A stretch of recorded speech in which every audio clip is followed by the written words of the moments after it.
Баярлалаа сонсогчдоо 88.8 радио мөн 79.3 долгионоо тааруулан сонсож байгаа нийт сонсогчдоо баярлалаа. Бүгдөөрэнд нь энэ сайхан орой мэндийг хүргэе. За Улаанбаатар хотод 19 цаг 10 минут болж байна. Өнөөдөр Пүрэв гараг. За Пүрэв гарагийн 19 цагт бид бүхэн та бүхэндээ нэг сайхан шинэхэн нэвтрүүлгээ эхлүүлэхээр бэлэн болгосон байна. За студид хөтлөгч Сүнэ байна. За Монгол Улсын ерөнхийлөгч Ухнагийн хүрэлц өгөх, уламжлалт ангаах ухааныг хөгжүүлэх, түүнийг одоо түгээн дэлгэрүүлэх зорилго гаргасан байгаа. За үүнтэй холбогдуулан одоо уламжлалт ангаах ухааны өв соёлыг судлах, хөгжүүлэх, түгээн дэлгэрүүлэхийг дэмжиж ажиллана гэдгээ илэрхийлсэн байгаа.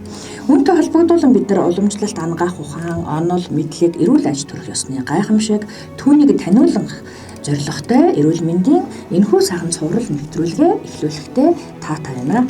Ингээд өнөөдрийн хамгийн анхны шинэ дугаараа та бүхэндээ сонирхуулъя. За өнөөдөр манай одоо уламжлалт ангаах ухааны одоо энэ эрүүл мэндийн цуврал нэвтрүүлэгт мань хамтран ажиллах, за түүнийг дэмжиж байгаа нэг сайхан эмч зочин маань хүрэлцэн ирсэн байгаа. За зочноо танилцуулъя. Уламжлалт ангаах ухааны их эмч цогт сайхны Чахланбаатар. За Чахланбаатар эмчтэй энэ орой мэндийг хүргэе. За баярлалаа. Ажил төрлөнд тавлаг сайхан байна уу? Сайхан хаварчих гэж байна уу? Тийм ээ. За тэгэхээр ерөнхийдөө уламжлалт ангаах ухааны хүмүүс түгээн дэлгэрүүлэх энэ сайхан үйл бол нэг осондоо одоо бас хүмүүст таниулах энэ зорилготой хамтран ажиллахаар шийдсэн. Тэгээд энийг ингэж дэмжиж хамтарч ажиллах болсонд бас баярлж байна. Талархлаа илэрхийлье. Тэгээд хоёулаа уламжлалт ангаах ухаан гэж одоо яг юу юм одоо энэс хоёулаа яриагаа эхлэе гэж бодож байна. Мэдээж хүмүүс бас харилцан янз янзын ойлголттой байдаг бах тийм ээ.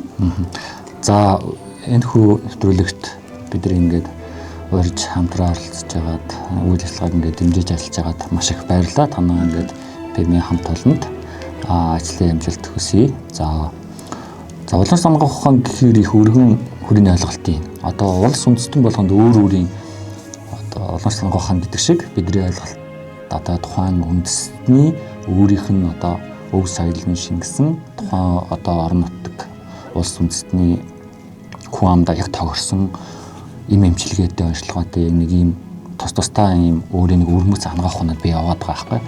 Тэгэхээр бидний яриад байгаа уламжлалт ангаах ухаан 3-4 хэлбэр байна. Бас. Тийм. За Монгол ангаах ухаан гэхээр нэг янз болчихж байгаа. Дорны ангаах ухаан гэхээр бас нэг янз болоод. Дорны ангаах ухаан гэхээр бидний яриад байгаа уламжлалт ангаах ухаан гэхээр одоо шин бидний одоо миний өөрийн сурч төгссөн одоо школа гэдэг шүү дээ. Одоо тэр чиглэл нь бол одоо буддын 10 ухааны их ухааны нэг соварг гэдэг. Одоо яг тэжээх ухаан гэж орчуулад байгаа ангаах ухаан. Тэгээд энэ хүний эрүүл байх, өвчнийг нь онцлох, эмчлэх бүр ингээд цаашаа бүр хойд төрөлмөл яриад ингээд ангаах ухаантайгаа холбогдож авчдаг ийм ойлголт байгаа байхгүй. Тэгэхээр уламжлалт ангаах ухаан гэдэг нь тухайн улс үндэстэн болгоны өөр өөрийн брэнд байна. Үнэтэй бидний яриад байгаа уламжлалт ангаах ухаан дотор дахиад хэд хэдэн хэлбэр байгаа. Тэрний нэг одоо төлөөлөл нь бол бидний одоо хэрэглээд байгаа буддын ангаах ухааны нэг салбар нь болж байгаа. Буддын 10 ухааны нэг болчихж байгаа байхгүй. Тэгээд бид нар энийгээрээ өнөөдөр уламжлалт ангаах ухаан гэдгээрээ төлөөлөд одоо онцлог амжилтгээ хийгээд салбартаа одоо эрүүл мэндийн салбартаа энэ уламжлалт ангаах ухааныг түгээн дэлгэрүүлээ явж байна гэсэн үг. Түрүү таниад урьдчилсан дээр нөгөө Монгол Улсын ерөнхийлөгчийн зарлиг гэдэг зүйл бол ерөөдөө өв соёл гэдгээ бит бас үг гэдэг сүлээд их ярьдаг боллоо шүү дээ. Тэр өв соёл гэдэг дээрээ их сайн бид нар анхаарч энийгээ цаашаа илүү брэнд болгох хэрэгтэй байна. Зөвхөн Монголд гэхгүй дэлхийд энэ уламжлалт ангаах ухааныг бид нар түгээн дэлгэрүүлж ингээ гарах хэрэгтэй байна. Энэгээр бид нар брэндээ хийх боломж байна гэдэг ийм одоо чиглэл явчихна гэсэн үг. Зүг. Зүүнний бол өөр болоо явж. Зүг гэдэг одоо хятад ангаах ухаанд бүр ингээ дэлхийд бүр ингээ стандарттай болоод ингээ зүг ерөөсөө уламжлалт ангаах ухаан гэхээр зүг ярьдаг болж байна. Уламжлалт ангаах ухаан гэхээр им тан, уламжлалт ангаах ухаан гэхээр одоо барай засал гэдэг ч юм. Эдгээр бүгдээрээ л нэг урсгалууд нь л яваад байгаа гэсэн үг. Тий. Монголд аль нь хөгжөөд юм гэхээр бүгд хөгжсөн байна. Бүгд ороод ирсэн байна. За жишээ нь Монгол ангаах ухаан гэдэг дээр магадгүй нөгөө монголчууд эртээр үеэс ангаа ухаантай байсан. 5000 жилийн түүхтэй гэж ярьж байгаа нэг чиглэл. Буддын ангаа ухаан гэдэг талаас нь ярих юм бол шашин дэлгэрсэнтэйгээ холбоотойгоор ингээд авч үзэж болж байна. Тэгтэл ард эмчилгээ гэдэг бас нэг чиглэл бас ярьж байна. Тэгтэл дахиад одоо нэг хятад, өвөр Монгол, Япон, Солонгос улс ингээд орж ирж байгаа уламжлалт ангаа ухааны бас чиглэлүүд байна.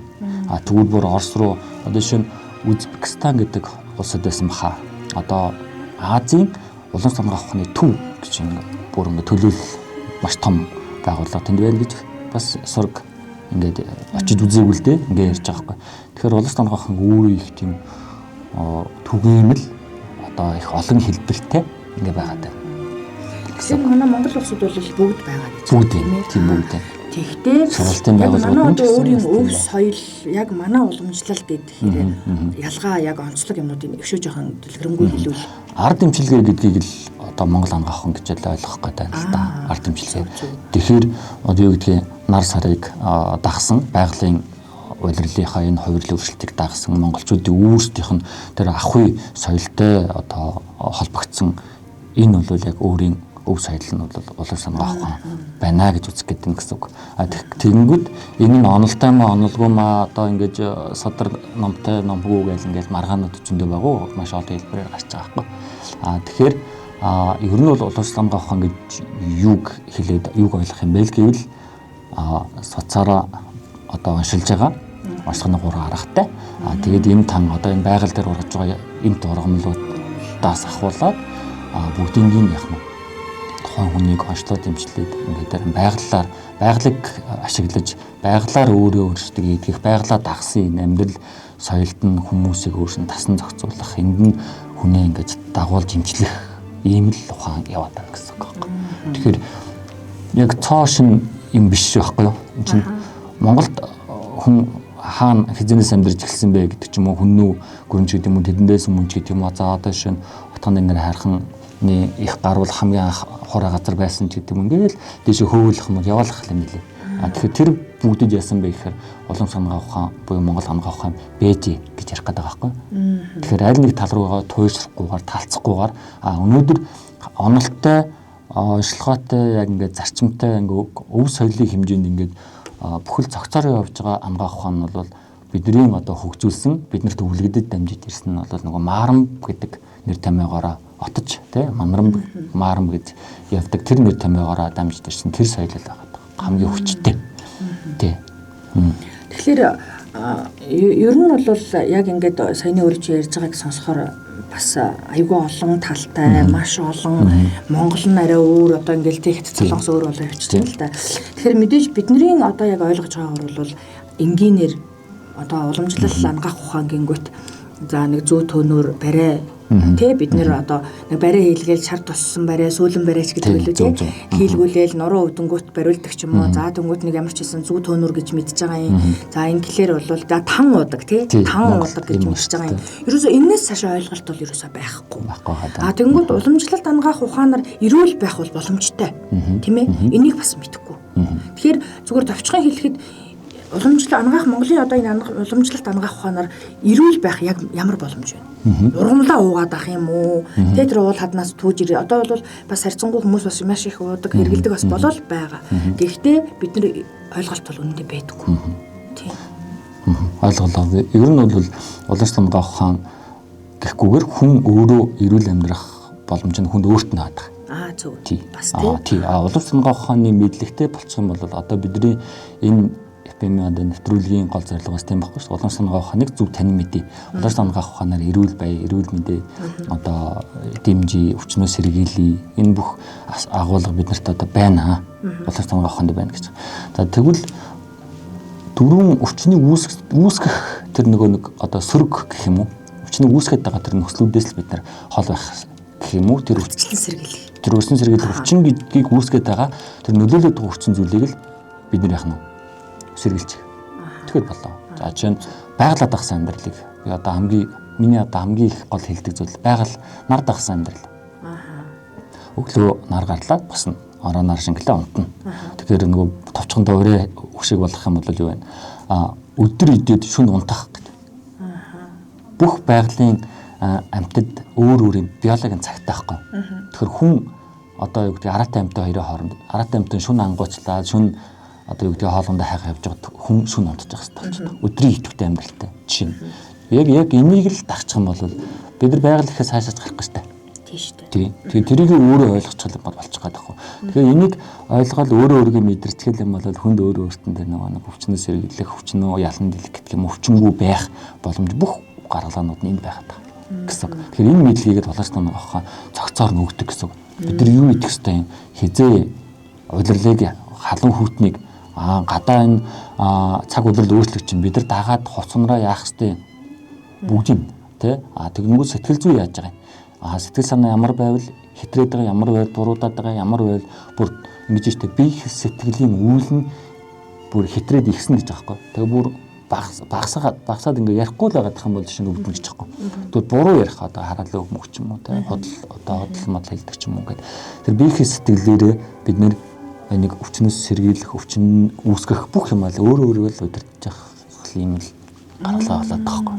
Тэгэхээр буддизм дээр юу гэж юм гэхээр бид нар тэр сэтгэл гэдэг байгаа өөрийнхөө тэр дотоод хүнээ гэж яриад байгаа шүү дээ. Одоо сүүлийн үед дотоод хүн гэдэг байгаа буюу өөрийнхөө тэр сэтгэл хөдлөлийг л ухаанаараа бариад удирдах юм байна. Бүх юм окей л болчих гээд байгаа шиг. Тийм.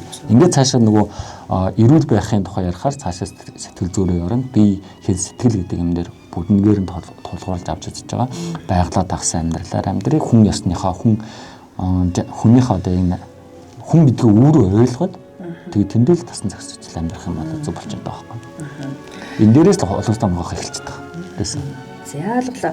Тэгэхээр уламжлалт амгаах ухааны гайхамшиг эрүүл мэндийн цуврал нэвтрүүлэг үргэлжилж байна сонсогчдоо. За тэгэхээр шууд утсан дээр бид хоёр бас нэг ганц хоёр сонсогчийг авч хүмүүсээс асуулт асууя гэж бодлоо. Тэгээд ер нь бол мэдээж би ч гэсэндээ ямар ч ойлголт байхгүй уламжлалт ер нь амгаах ухаан гэдгээ ч яг гүйцэд сайн мэдгүй. Сайн ингээд сонсож байхад бол одоо төөрөлдмөр баг дотор нь төөрхөөр ийм их одоо маш их агуулгатай олон талаас нь олон талын юм зүйл байдаг юм байна. Тэгээд буддын гүн ухаантай хүртэл уламжлалт амгаах ухаан чинь ингээ хослоод ороод ирдэг юм байна. За тэгээд дээрээс нь сэтгэл зүйч ороод ирж байгаа шиг тий. Тэгэхээр ингээд маш их том одоо юм цогц зүйл байдаг юм байна. Тэгэхээр одоо хөрөлсөх ерөнхийлөгч авна гаргасан зарлиг бол бас л чиглэлийн зүй өгвөл бас төвийн дэлгэрүүлвэл бас их боломжтой ясна тий. Ер нь бол Монголын өв соёл гэдэг юм бол бас л ер нь сүүлийн үед орхигдоод байгаа. Бас нэг тэр нэг зүйлийн нэг болчиход шүү дээ уламжлалт амгаах гэдэг байна. За тэгэхээр сонсогчтой авъя гэж бодож байна. Тэгээд Жавхланбаатар эмчээс маань одоо асуулт байвал манай сонсогчдоос маань бас асуугаад та өөрсдийнхөө санаа бодлыг бас хэлэх боломжтой. Эфирийн утсыг нээчи 86 тэг 6 56 56 гэдэг утсан дээр хоёлаа сонсогч авъя. Тэгээд 86 тэг 6 56 56. За энэ утсыг хоёлаа нээчи. За утсан дээр бол сонсогчийг авна уламжлалт амгаах ухааны гайхамшиг цуврал нэвтрүүлгийн маань өнөөдөр хамгийн анхны шин дугаар эхэлсэн одоо сонсогч та бүхэндээ хүрж байгаа. За 7 хоног бүрийн пүрэв гарагт одоо 19 цагаас та бүхэндээ хүрэх байгаа. Байна уу? Байна сайн байна уу минь төргий? Сайн байна уу минь төргий? За хинтээ холбогдсон бэ? За тийм байна. За нэвтрүүлгээ сонсоод явж байна уу? Тэгээд маш гоё зөвлөгөө маш гоё нэвтрүүлэг сонсож байна. За тэгээд миний бас толгой өвдөд байдаг зөвлөгөө авъя гэж бодоод холбогдлоо ашгүй холбогдчихлоо. За. За толгой нь өвдөд байдаг гэж байна. Манай чимгээгийн маань тий. Тэгэхээр толгой өвдөх бас мэдээж олон шалтгаан байдаг байх та тий. Энэ тал дээр хоёулаа зөвлөгөө өгвөл. За та өвдөж байгаа одоо шинжээ за өглөө өвдөж байна уу? Цагийн хувьд ямар байна? Хоолтой, нойртой, ямар хамааралтай байна уу? За тэгэнгүүт одоо толгой эргэх юм уу? Эсвэл хүчтэй хатгаж байна уу? Эсвэл дүнгэж байна уу? Энэний цаанаа хий шар бадганы онлоор бид нар ингээд ихний байдлаар асууж үзэх гэдэг байгаа байхгүй. Тий. Ямар цагт толгой нь өвдөж гин гэдэг гэдгээс бас хамаардаг юм байна. 24 цагт хамаарал байна уу? Тэгээ яаж бас өвдөж гин? Толгой нь одоо тэгэл талдаг тий хөөрдөг ч илүү тий. Байшлын хувьд яаж юм? Байшлын хувьд толгой нь яаж өвдөж гин гэд бас дотроо өөр байдаг юм байна. Тэгэхээр таны толгой яаж өвддөг гэсэн үг вэ? Ер нь бол хэрэгцсэн дандаа таллаад нэг тал нь ингээ бүр хүчтэйгээр их өвдсөн.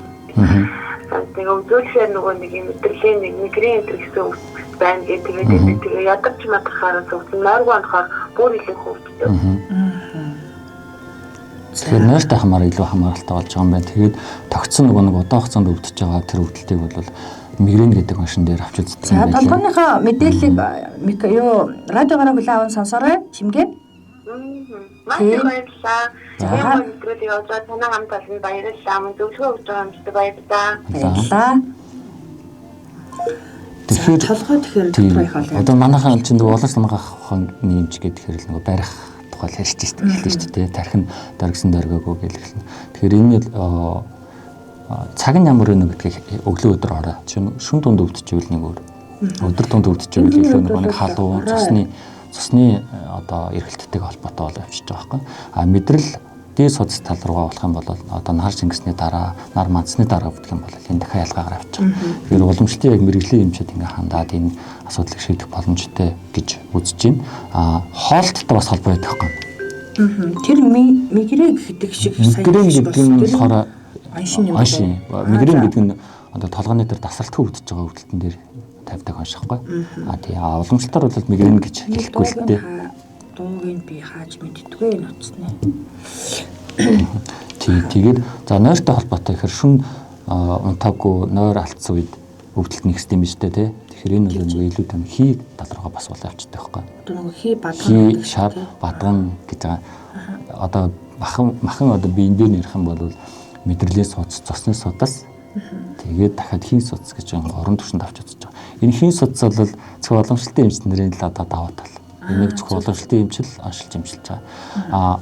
Юу гэдгийг лабораторийн шинжилгээгээр юм уу багцын шинжилгээгээр оншилж байгаа шүү дээ. Оншоо баталгаажуулж байгаа шүү дээ. Энд чинь бол бодит одоо матери одоо бидний махан биен дээр өгдөж байгаа өөрчлөлтийг гаргаад ирчихэж байгаа байхгүй. Тэгвэл энэс давсан юм юу гэхээр уламжлалтын эмчилт хийн судасны тухай ойлголт ярьж байгаа. Тэгэхээр хэрвээ оншин тадрахгүй эмчилгээ үр дүнгүй байгаад байвал энэ та бүр яг уламжлалтын эмчээр л уламжлалтаар л наадхаа яг онцлуулж эмчилэх боломжтой гэж хэлэх боломжтой юм байна тийм. Манайд яхаа гэхээр өвчнөр шинэ хуучин гэж хоёр байжгаад хуучин өвчин дээрээ дахиад хуучин өвчнийх нь бүр ил гаргаж ирнэ гэж байгаа байхгүй. Тэгээд ингээд содсонд ингээд сарнцсан байвал буцаа хураачин гэж байгаа байхгүй. Тийм. Бүр ингээд нөгөө нэг одоо бидний нөгөө ахуйтай ингээд ойртуулаад байл инженеэр ярих юм бол тийм байгаа байхгүй. Одоо юу гэдгийг нэг бүрчлэгийн хойноос нь хөөгд авах шаардлагагүй. Ингээд хамаж авчирч хагаад өвчнийг угаас гаргах угнаас нь гаргах бүр тийм нарийн юм ярьж байгаа байхгүй. Тэгэхээр магадгүй 3 хоног, 5 хоног, 7 хоногийн эмчилгээнд яваад энэ үр дүнгүй байна гэвэл та улирлыг дагсан эмчилгээнүүд байдаг. Чинь хаврал хийдэг эмчилгээ байна, намрал хийдэг эмчилгээ байна чинь. Хануур гэж сонсч байсан тийм. Тий сонссон. Хануур гэж сонсч байсан. Тэнгүүд тэр хануурыг шууд ханаалт өвчнийг эдгэж байгаа биш байхгүй. Тэр ханахын тулд бэлтгэл гэдэг юм массаа хийгээд тэр өвчнийг хаана байгаа газар дээрсэн тэр газраас нь аль ойрхон соцсон дээр нь очиж байгаа юм жаа. Тэр чинь тэгэл хамаагүй ингээд ханаалдаг л. Гайгүй шүү дээ 70 эдхэн соцсон. Бүгдөө нэлээ нүү. Тэгээ бүгдийг нь ханахгүй л дээ. Тийм. Энд чинь тэгээд ингээд ханангуутаад нэг цус гаргаад тэгээд тухайн үедээ тэгчээ тэгээд тэр чинь тавтан ахиж. Тэгэхээр нөгөө өвчин хэр зэрэг хуйтарсан байна, сарнсан байна, шунсан байна гэдэг ойлголтоос ярьж байгаа байхгүй. Одоо модонд ингээд будаг ингээд нялхаар ингээд цаашаа ширхгийн дага нэвчин нэзтэй. Одоо бид нар ингээд нөгөө цаасанд ингээд дааванд тийм шингийн юмыг нэвчүүлж байгаа сте. Яг тэр шиг өвчин бид тэгээ шунчтай юм байна. Тий. Тэгэхээр тэр шунсан гэдэг зүйлийг нааш татаж гаргаж ирж хавхалдаг. Бүр одоо юм аа шүү дээ. Аюу сан одоо шар ус гэж байдаг аахгүй. Одоо арьсны өвчин, харьслын өвчин, үе мөчний өвчин гэл ингээд цэсний өвчлөлттэй холбоотой юм тэр дагсан зовирууд байгаа аахгүй. Тэгмээ тэрийг улаан тоног авахын дээр тэр шар ус гэдэг зүйлийг нааш нь татдаг заяа. Гаднаас нь татдаг. Гадагш нь татдаг. Дотроос нь түлхдэг. Одоо нөгөө буруу харсан хатаг гэж ярьж байгаа шиг. Тэгэнгүүт дахиад дотор нь хатаадаг. Хаана нөгөө биеийн аль хэсэг дээр ямар байрлал дээр байна гэдгээс хамаарч л энэ уламжлалтын эмчнэр энийг онцлоод байгаа. Эмчлээд байгаа хэрэг. Тэгэхээр уламжлалтын архаг өвчинд сайн одоо юу гэдгийг шинэ өвчин гэдэг юм уу одоо хорц өвчинд бол хотлаа гэдэг байгаа байхгүй. Тэгэхээр орчин үеийн ангахаа өөрөө мундаа хөгжсөн байна. Тэдэртээ бид нар зэрэгцээ явж явах хэрэгтэй. Одоо бид нар мэс заслыг уламжлалтын эмч хийнэ гэдэг ярихгүй шүү дээ. Эмчээр тэрийг мэдж байгаа шүү дээ. Мэс заслийн төвшөнд тэр өвчнийг хүндрүүлэхгүй байх боломж бид нарт байна. Мяс засалд орсны дараа сэргэн засах гэдэг шиг асуудал ингэж хорж байгаа байхгүй. Одоо сэргэн засах гэдэг чинь бас уламжлал биш юм уу? Соёлол гэдэг нь дахиад тусдаа. Сэргэн засах нь дахиад тусдаа, уламжлалт нь дахиад тусдаа. Одоо нэг юм баггүй юу? Нийгмийн нэг тийм сөрөг буруу ойлголт ташаа ойлголтны юм байхгүй. Уламжлалт мэдрэл, уламжлалт хүүхэд, уламжлалт эмэгтэйчүүд, уламжлалт дотор, уламжлалт гэдэг урд нь уламжлалт гэж тавьж байгаа хойно ингээд нөгөө чиглэлээр ингээд тавьчихад байгаа байхгүй. Тэгэхээр уламжлалт хангаах ухаан сэргэн засах нэрийг холиод байгаа байхгүй. Сэргэн засах гэдэг чинь одоо нөхөс сэргэн засах гэдэг чинь өөрөө багш дээр толгуурлаж байгаа. Багш дээр одоо халаана. Одоо нарнаас ирж байгаа тэр 5 төрлийн туяа байхгүй. Нийл ягаан туяа, хэд ягаан туяа ингээ эрентхэн туяа гэх. Нөгөө шарлаг марлах чинь ерөөсөө байгалийн тэр гэрлийг зохиомлоор үүсгээд хүний биед яг нь дулаан болоод яг нь тэр нөгөө эд эс тэр эд эсийн төвшөнд нь тэр нөгөө бодис солилцоог л дэмжиж байгаа. Тэрийг хэлж байгаа. Улаан сунгаах ухаанд бол мэдээж төвөндөг халаад эмчилгээ байгаа. Тэр шар тастай эсгээгээр одоо Монгол төнөрөж нэрлэдэг байгаа тийм халаах гэдэг юм уу яг адилхан шүү дээ. Гэхдээ багжийн хувьд ялгаатай болоод явчихна. Сэргэн засах уламжлалт хоёрыг бид нэг юм шиг ойлголтлоо хамт аваа явцсан л байгаа байхгүй. Гэхдээ сэргэн засах уламжлалт байгаа биш байхгүй. Зөв. Тэгэхээр тэр чинь бас тусдаа бас нэг шинжлэх ухаан болоо явчихжээ. Физик имчилгээ гээд одоо энэ тийм л юм бэ. 60 50 он 60 он одоо шинжлэх ухаан дээр суурилгаад ирсэн ойлголт шүү дээ. Тийм тэгвэл тэрий чинь одоо мэдгүй шүү дээ. Ангаах ухаанд сэргээхийгээд уламжлалтайгаа хослуулаад бид нар ч одоо яг л хольж чадгаал ингээл явж байгаа юм. Уламжлалтай гүйцэд мэдгүй юм чаргагүй. Уламжлалтын имчилгээ гингүүт нөгөө тэр нөгөө одоо барай түүнөр бомб гээд тэрийг уламжлалт нэрлэжээд байгаа. Тэгтэл тэрний цаана 1000 гаруй одоо анчлагын имчилгээний арга 1000 гаруй арга байгаа байхгүй. Энийг бид нэр ээж нэхэр ярихгүй байгаа. Манай уламжлалтын чинь бас жоохон бүрэгштэй. Тэгээд энэ чинь уламжлалтын эмнэлгүүд бас жоохон ховор тэгээд улсын эмнэлэгт ч уламжлалт гэж байдаггүй. Тэгэл за уламжлал гингүүт бид нар яг л нэг хятадын одоо нэг тан ман өгөөд байгаа нэг юм эмнэлэг эмчгээл те бид нар тэгэл тэрнгээр л зүүн төсөөлж ил байгаа шүү дээ. Тэгэл яг нийтээрээ тийм ойлголттой байгаа. Зөв. Тэгэхээр чин арай өөр ойлголттой болоо явчлаа. За тэгэхээр ингэж болох уу? Одоо жишээлбэл хүний нуруу өвдөд байгаа хүн байна гэж ойлгоё тий. Сонсогчийн өмнөөс би одоо асуулт нэг асууя л да. За нуруу нь өвдөж байгаа хүн одоо барай хийлгүүлээд бид нар болоо жишээлбэл хамгийн анхны шинж тэмдэг ингээд суугаад байгаа хүмүүс нуруу өвдөд гэл тэнгүүд нуруугаа хамгийн түрүүнд уламжлалт одоо ангаах ухаанаар эмчлүүлж ингээд барай хийлгдэг. Одоо энүүхэн эндэ гэх тийм ээ. Тэнгүүд тэр барай нэг хийлгээл 2 3 хийлгээл сайндаа 4 дээтэл нэг 5 хийлгээд нэгс гайг болчихвол ахаал өвдөд идэг. Тэгэхээр энэ бүрэн идэх боломжтой юм дээр бид нэр зүгээр л барай хийлгүүлээл орхио яваад байна гэсэн үг үү? Энэ идэх одоо энэ бол бүрэн идэх боломж байгаа тийм нуруу ангаах уламжлалаараа бол яг хуу 3 түвшинд авч үзэж болж байна. Эхнийх нь бол мэдрэл дарагдаагүй үе хоорондын зөөлөн эдэн ямар нэг өөрчлөлтөнд ороогүй нурууны балчингийн чангалал байвал одоо танихаар нуруугаа балчингаас олуулаад барай заслилгээ ингэ яваад байвал нөгөө цаашаа хүндрэхгүй гэсэн үг. Хүндрэхгүйгээр та нэгсэндээ барай хийлгээд өвчин намдаахаа явж байгаа чинь та өвчин хүндрүүлэхгүй байгаа байхгүй. Зөв. Нэг хоёрдугаар дэж нь тэгэхээр нэгэнт үений одоо завсар үе хооронд байдаг зөөлөд одоо ингээд шахагдах дарагдах үе хоорондын зай ортох гэдэг ингээд нурууны өвдөлт үүсгээд тэндээсээ цаашаа нөгөө мэдрэлээ дарах мэдрэлийн язаараа дарах нугас руугаа ингээд нөгөө дискний зүлхийлт гэдэг ингээд бид нөгөө юу гэж шүү энгийн хүмүүсийн ойлгомжтой хэлээр ярьж байгаа юм шүү тий. Ингээд үзгээ яг мэдрэл рүүгээ ороод ингэсэн байгаа бол наад чинь дахиад хүнд хэлбэрлэг хараавчиж байгаа. Тэгэхээр ингээд хамгийн энгийндээ 3 түвшинд аваад үзэх юм бол ясанд өөрчлөлт орсон уу? Мэдрэлийн соц руугаа дарааглах өвчин үгүй юу? Ингийн бол цагаан судлалын өвчин гэдэг дахиад өөр онцтой болоод эмчилгээний өөрөө л авчих واخхой. Тэрэндээ өөрчлөлт ороогүй байх юм бол зүгээр энгийн одоо удаан сууснаас болсон юм уу? Хүнд өнгөрснөөс болсон юм уу? Энэ тохиолдолд бол барайгаа хийлгээд өвчин хүндрүүлэхгүйгээр яваад иж болж байгаа. Тий. Тэгмэд өөрөөс юу хамаарах вэ гэхээр нуруугаа өвдөхгүй байх цаг тутам 5 минут дасгал хийх өдөрт 20 минут дасгал хийх 7 хоногт 2 өдөр 2 цагаар одоо нэг хөлсөө гаргах байдлаар йога хийд юм уу те сонголт хийд юм уу төрнөггүнээс унжид юм уу одоо бид нар шиг ийм суугаа ийм ажилттай хүмүүст бол нөгөө ажлынхаа байранд юм явах төрнөгн дээр юм уу төрнөг зүүрчэл тэрний санаа гадах шаардлага байхгүй зүгээр ингээд зөвхөн гарал атгах нь Тэгээд бүх бие ингээд солжиж байгаа. Аа за. Ингээд л хамгийн түрүүнд хийж байна. Бид нар нөгөө нурууны хооронд өгöd ачааллыг бууруулад сонголт хийж байна. Одоо тэгээд онлайн яг зөндөө болсон байна шүү дээ.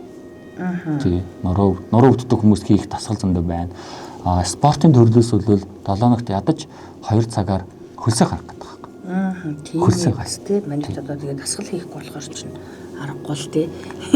Тэгэл нуруу өвдлөө гэл. Одоо тэгэхээр нурууны өвч айгүйх юм дэлгэрсэн. Хүмүүс амар нуруу өвдлөө гэдэг юм байхгүй болсон. Имчлүүлж яг ингэж бүрэн имчлүүлж байгаагаа сайн мэдхгүй. Тэгэл ер нь бол наад зах нь бидэд бол барай хийлгээл.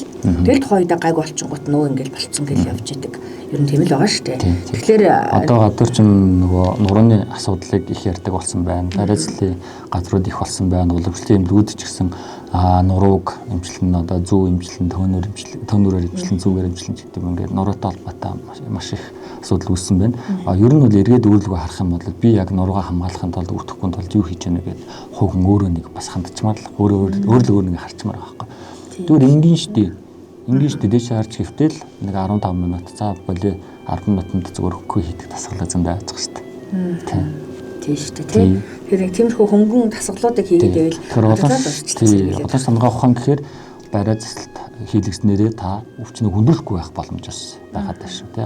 Өөрөө сэргийлэх боломж байна. Мэдхгүй бол одоо юуны газар зөндөө гарцсан ба штэ тасгалуудыг одоо онлайнаар ютубер хангалттай цаадаг болсон байгаа даа. Уламжлалтын эмч гэхээр заавал барьж аваад зүг тавиал юм таангавал ингээл нэгдүгээрт хүн нуруу юунаас болж өвдөд байна гэдгийг чинь таны буруу суулт байна уу эсвэл яг таны одоо бүр өвчин байна уу яг таны одоо тэр нуруунд мэдрэл дарагдал болцонгийн чангарал өгсөн байна уу гэдгийг онцлох үнээг уламжлалт юмшил байхгүй. Хурц амжилт байгаа байхгүй. Тэгээ яагаад одоо эмчилгээ хатцсан дахиад улсын одоо эмнэлгүүдэд уламжлалын тасаг тэгээ байдгүй. Яагаад тэгээд ингээд одоо уламжлалын эмнэлэг гэхээр нэг хувийн эмнэлгүүд л мэрсэр байдаг шүү дээ тий. Тэгээд өөр одоо яг тийм түгээмэл биш шүү дээ. Тийм болохоор хүмүүс бас ойлголт айгүй муутай байдгаас аргагүй л ахал. Яг уламжлалтын эмчийг бэлтгээд 30 жил болсон. Тий. Одоо анхны 91 оноос эхэлсэн уламжлалтын эмнэлгүүд нь одоо 35 жилийн байгаа игээд эхэлсэн биз дээ. Одоо 2026 он гэхэр чинь 91 он гэхэр чинь юм аа. Тэгэхээр тэр үеэс уламжлалтыг бид нар хөгжүүлэх гээд үтсэн байна. Төрийн бодлого гарч ирсэн байна 99 онд. Тэгээ одоо сая ерөнхийлөгчийн зарлиг гарлаа гэл ингээд. Тэр энэ бол биднээс хамаарахгүй одоо юу гэдэг хүчин зүйл байна. Уламжлалтын эмнэлгүүд хуваараа уламжлалтын эмнэлгүүд ажиллаад амьдраад байна гэхээр эрэлт байгаа байхгүй. Зах зээлийн хувьд эрэлт нийлүүлэлт гэдэг чинь эрэлт байгаа байхгүй. Яагаад улсын эмнэлэгт уламжлалтын тэр тасаг нэгж байхгүй хүн даатгалаараа эрүүл мэндийн даатгал төлөө тэрнийхээ хариуд нь уламжлалтын эмчилгээ авч болохгүй байгаа юм гэдэг. Тэгэхээр нөгөө байгууллага дотроо нөгөө ирэмблэн ангиллалтаараа бид нэр шахагчаад байгаа. Бас тэгж юм. Тийм шахагчаад байгаа. Одоо шин хүүхэд одоо 10 сар 11 сар гээд гадуур томуу хүүхдээ ханиад гисэнгүүд уламжлалтнаас хамгийн дөрөнд хаадаг заяа. Уул нь бол бодлогоороо уламжлалтын эмч нь хүүхдтэй уламжлалтаар эмчилгээ хийгээд байж ивэл магадгүй ор хоногийн хэвтэлтийн тоо багасах юм уу эдгэрэлтний сайжрах юм уу даваа ийм биш. Тэгтэл улсын эмнэлэг дээр хамгийн дөрөнд шахагдаж гарчаад байгаа.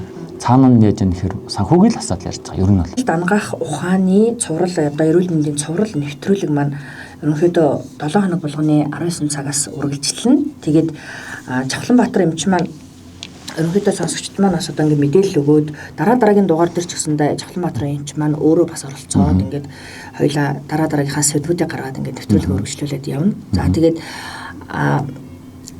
урьдчилан сэргийлэх уламжлалт дангаах ухааныг урьдчилан сэргийлэх хамгийн боломжтой гэж ярьлаа шүү дээ. Тэгэхээр би бас ингэж бодлоо. Одоо ингээд сар шинтэй холбоотой энэ уламжлалт дангаах ухааныг хослуулад ер нь өөрийгөө урьдчилан сэргийлэгч гэдэг юм уу тий ийм одоо зөвлөгөө өгье гэвэл одоо энэтэй холбогдуулаад ямар зөвлөгөө өгмөр вэ? За одоо цагаасаар тулчлаа шүү. Тий тулчлаа. Яг уламжлалт гэхгүйгээр ер нь бол хүмүүний хувьд бид нэг орой нар шингэсэн бол хоолой багасгах, орой битээд. Өглөөний хоолойг өртөө гэдэг зарчим байна. Тийм. Тэгээд цагаасаар ирэж тэгэхээр манай хажуу нөгөө нэг мэдээж айлаа гэсэн шүү дээ. Тэгээд нэг айлд орохоор нэг ундаа уун, ус уун, цай уун тэгээд жүүс мөсөө уун тэгэл нөгөө бууз мууз ингээд бүгд ингээд хориулаад идэн шүү дээ. Хэрвээ болдог бол өдөрт нэг л хэлэх гэсэн юм байна. Шинэ 1 2 3 гэл тэр 3 өдөрт багтааж тэр 20 30 айлаар орох гэдэг шаардлага байхгүй. Магадгүй яа шинэ 15 ч юм уу. Хотойгон бол сүүлийн үед бас арай гай болчихлоо. Тэгвэл агсан бүтсэн дээр ах дүүгээр ороо явдаг ч юм уу. Тиймэрхүү байдлаар бас заавал нөгөө нэг сартаас ихэд болчихсон тийм. Нөгөө нэг ресторан юм дээр ингээд нэгдсэн журмаар залгадаг болсон байна.